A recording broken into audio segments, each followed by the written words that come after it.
ತೊರೆದು ಜೀವಿಸಬಹುದೇ? ಕನಕದಾಸರು. ಈ ಕೀರ್ತನೆಯು ಭಕ್ತಿಯ ತಾತ್ಪರ್ಯವನ್ನು ಆಳವಾಗಿ ಚಿತ್ರಿಸುವ ಒಂದು ವಿಮರ್ಶನಾತ್ಮಕ ಕೃತಿ. ಇದು ದೇವರ ಚರಣಗಳಿಗೆ ಶರಣಾಗತಿಯ ಮಹತ್ವವನ್ನು ಪ್ರತಿಪಾದಿಸುತ್ತದೆ ಮತ್ತು ಭಕ್ತನು ತನ್ನ ಜೀವನದಲ್ಲಿ ಎದುರಿಸಬಹುದಾದ ಎಲ್ಲ ಬದಲಾವಣೆಗಳನ್ನು ತೋರಿಸುತ್ತದೆ. ಏಕೈಕ ನಿಜವಾದ ಅಚಲನತೆಯನ್ನು ದೇವರ ಆಸಕ್ತಿ ಎಂದು ಸಾರುತ್ತದೆ. ಕೀರ್ತನೆಯು 3 ಪ್ರಮುಖ ಹಂತಗಳಿಗೆ ದೇವರ ನಿಷ್ಠೆಯ ಅನಿವಾರ್ಯತೆಯನ್ನು ವಿವರಿಸುತ್ತೆ. ಜಗತ್ತಿನ ಎಲ್ಲ ಸಂಬಂಧಗಳನ್ನು ತ್ಯಜಿಸಬಹುದು. ಒಬ್ಬ ವ್ಯಕ್ತಿ ತನ್ನ ತಂದೆ ತಾಯಿಯನ್ನು ತೊರೆಯಬಹುದು.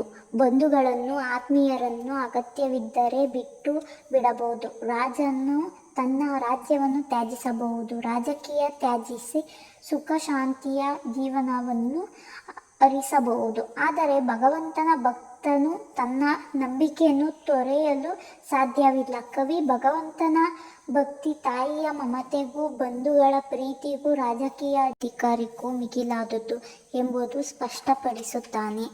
ಜಗತ್ತಿನ ಆಸಕ್ತಿಗಳನ್ನು ತೊರೆಯಬಹುದು. ಆಹಾರವಿಲ್ಲದಿರಬಹುದು.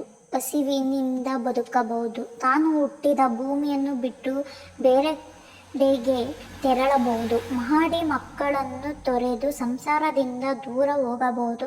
ಆದರೆ ಭಗವಂತನ ಅನುಗ್ರಹವನ್ನು ಬಿಡಲು ಸಾಧ್ಯವಿಲ್ಲ. ಭಗವಂತನ ಪ್ರೀತಿ ಮತ್ತು ಅನುಗ್ರಹವೇ ಜೀವನದಲ್ಲಿ ಅಕ್ಷರಾಂಶ ಅಳವಡಿದಂತಿದೆ. ಅದು ತ್ಯಜಿಸಲು ಸಾಧ್ಯವಿಲ್ಲ. ಪ್ರಾಣವನ್ನು ತ್ಯಜಿಸಬಹುದು, ಆದರೆ ಭಕ್ತಿ ತ್ಯಜಿಸಲು ಸಾಧ್ಯವಿಲ್ಲ. ಪ್ರಾಣವನ್ನು ದಾನವಾಗಿ ಕೊಡಬಹುದು. ಮಾನಭಂಗವಾದರೂ ಸಹಿಸಬಹುದು. ಅಹಂಕಾರವನ್ನು ತೊರೆದು ತಗ್ಗಿಸಬಹುದು. ಆದಿಕೇಶ್ವರಾಯನಾದ ಶ್ರೀಕೃಷ್ಣನ ಭಕ್ತಿಯನ್ನು ಮಾತ್ರ ತೊರೆಯಲು ಸಾಧ್ಯವಿಲ್ಲ.